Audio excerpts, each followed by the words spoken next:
Hey everyone, it's Michael, and I wanted to do this quick video because I was about to make an Easter card, and an opportunity arose to talk about something, to show you something and to talk about something at the same time, kind of a two for one. So I am going to be doing a little surgery today on this rubber stamp. Have you ever wanted to cut into a rubber stamp but you've been afraid?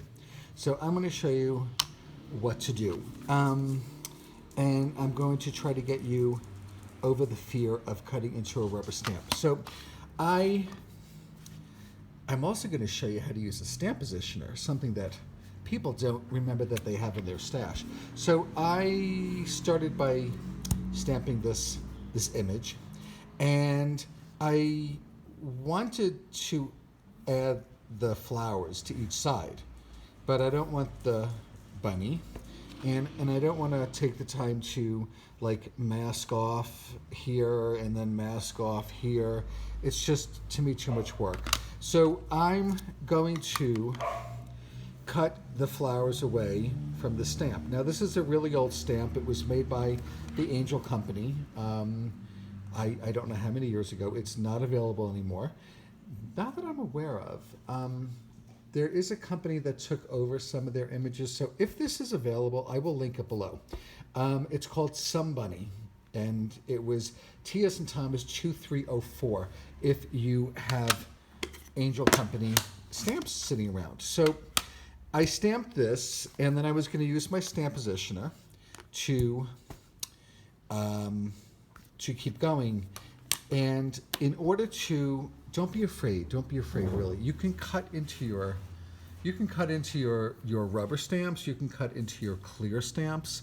You just have to work slowly and map this out a little bit before you go cutting, because if you cut wrong, you can't always glue it back together, you know?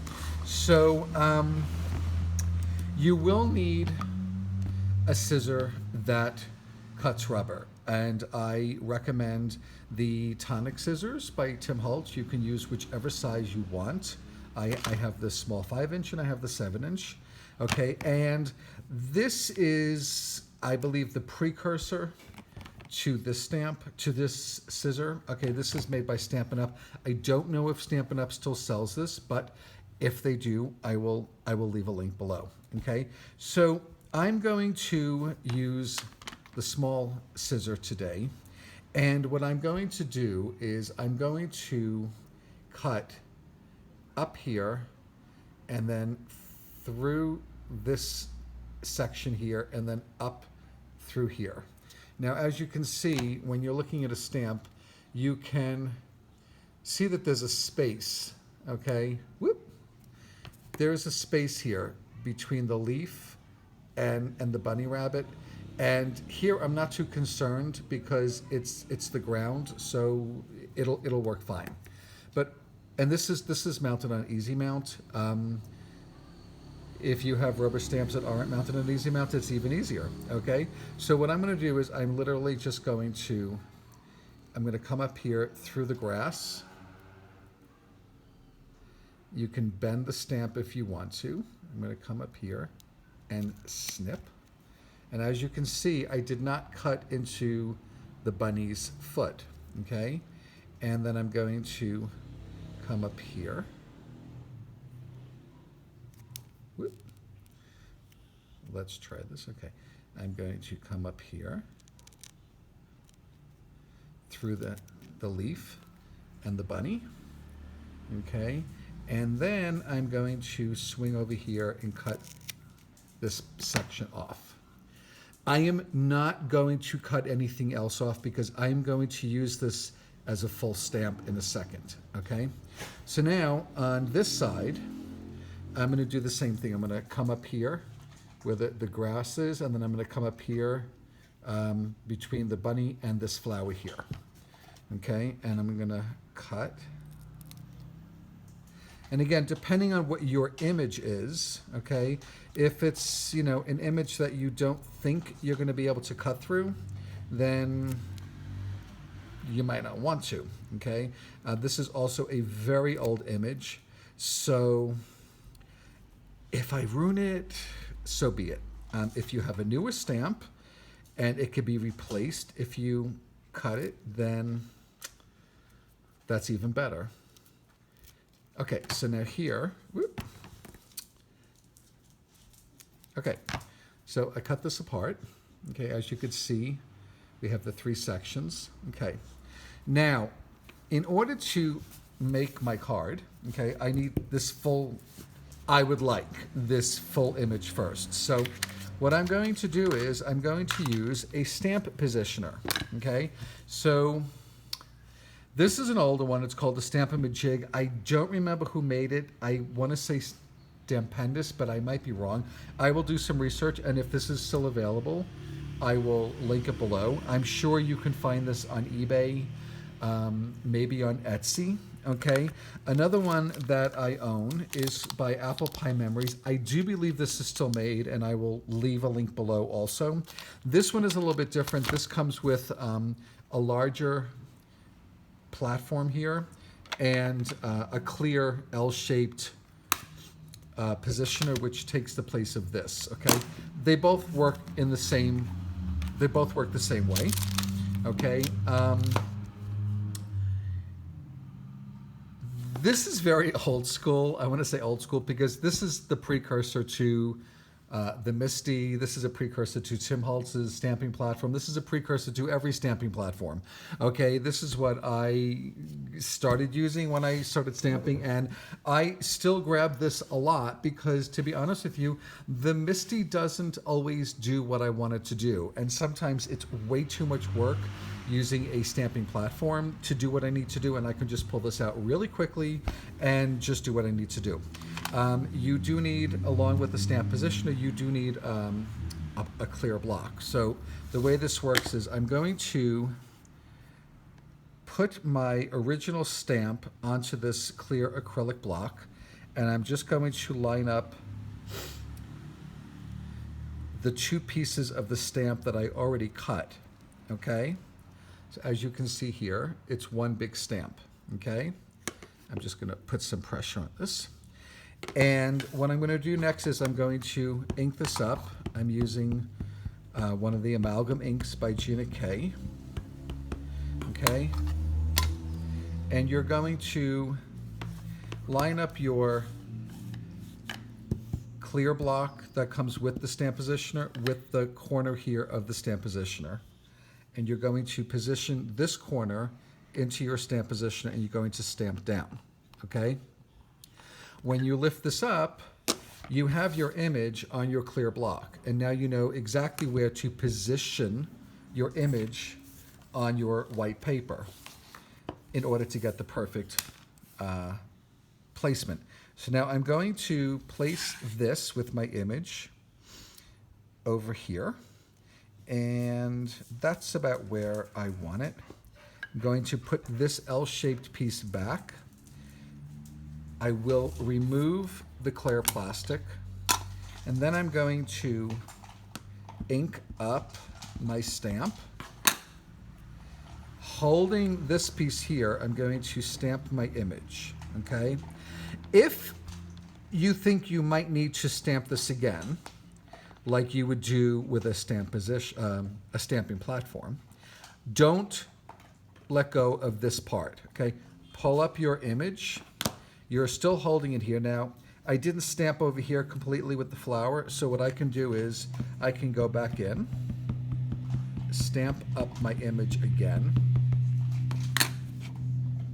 ink up my image, and then I can come down here again and stamp this again, and it's going to stamp exactly over my first image. See, now I fixed this section here. Okay, so here is my first image. As you can see, it's kind of like a Misty, okay? So now what I'm going to do is I want these longer flowers, but I want them over here. So what I'm gonna do is I'm gonna take my stamp apart, okay? I'm gonna put my stamp here in the center.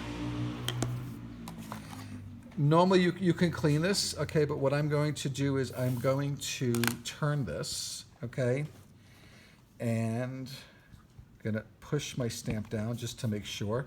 What I'm going to do is I'm going to ink up this image. Again, I'm going to move this piece into the corner. I'm going to, now see, I need my image a little bit lower. So what I'm going to do is position my stamp differently, okay?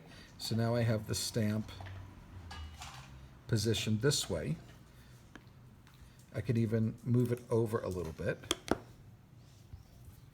Okay, now I'm going to ink it up, and I'm going to stamp it in the corner here.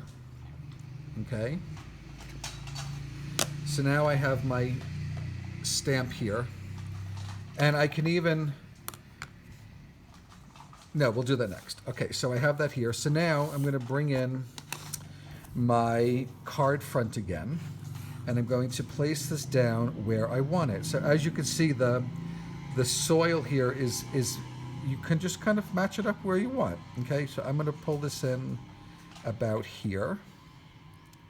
Okay, I'm going to take this piece and put this back here like that. I'm going to ink up my stamp, remove this piece. If it's a windy day where you're working, or if you're working with a fan, you can secure this with a piece of washi tape. And then I'm going to stamp my image down.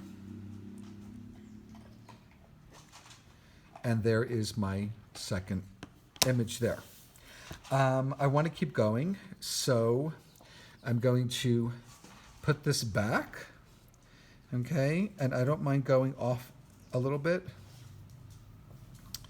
So I'm going to position that there. I'm going to put this corner piece back here, ink up my stamp.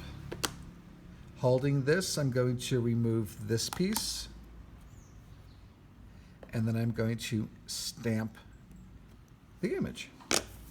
So now you can see I have this flower from here over here twice. The fact that it's off the card doesn't matter to me. Okay, now what I want to do is I want to take this smaller image here, okay, to stamp on this side. So I'm going to replace the larger stamp with that one. Okay, I'm going to clean off where I stamped, okay? And then what I'm going to do is I'm going to do the same thing again. I'm going to put this back here, stamp up my image, stamp this in the corner. Okay, and now I have this image on the clear block. And now I'm just going to line this up like this. Put this over here.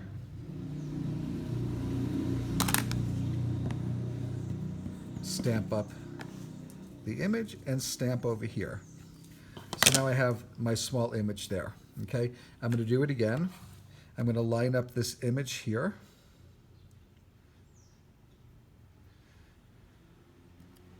Move this over here. Ink up and stamp my image. Now I would like the larger here again, so what I'm going to do is I'm going to remove this again, put this back on here. Now if you have more than one clear block, you can use one clear block for one corner of your, use one part of your stamp on one clear block, stamp it, and you'll always have it on this clear block to use. I'm removing and putting it back. And then you can do a different corner here with a different image. So you don't have to keep putting these on and off. I just wanted you to see the process here.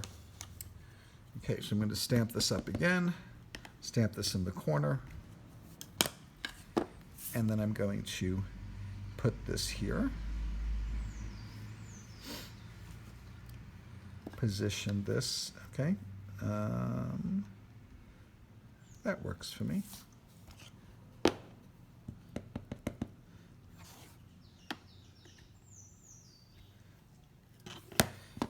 And that's that. So it didn't connect here, but I'm just going to come in when I color in the bottom here. I will connect this or just color in with a green marker or something.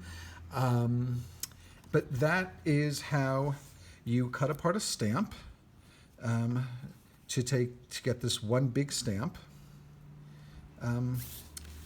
into this. I mean, to be honest, this is, I can now just use these stamps if I want to do a border on the bottom. And the dogs are agreeing with me. So that is how you use a stamp positioner. That is how you cut apart a rubber stamp. I will finish this card up and I will leave a link below to my Instagram or my Facebook page where I post the cards so you can see the finished product. I'm just going to add some clouds here and a happy Easter to finish this card off. But let me know what you thought about that. Okay. If you know any other scissors that you can use to cut rubber stamps, please leave a comment below. Let me know. I'm kind of out of the loop here in Brazil, so there might be others on the market. If you know of other stamp positioners other than what I've used, leave a link below or a comment below, and other people will know about that also. So anyway, thanks so much for stopping in today, and I will be back soon with another little tip. Have a great day, everyone.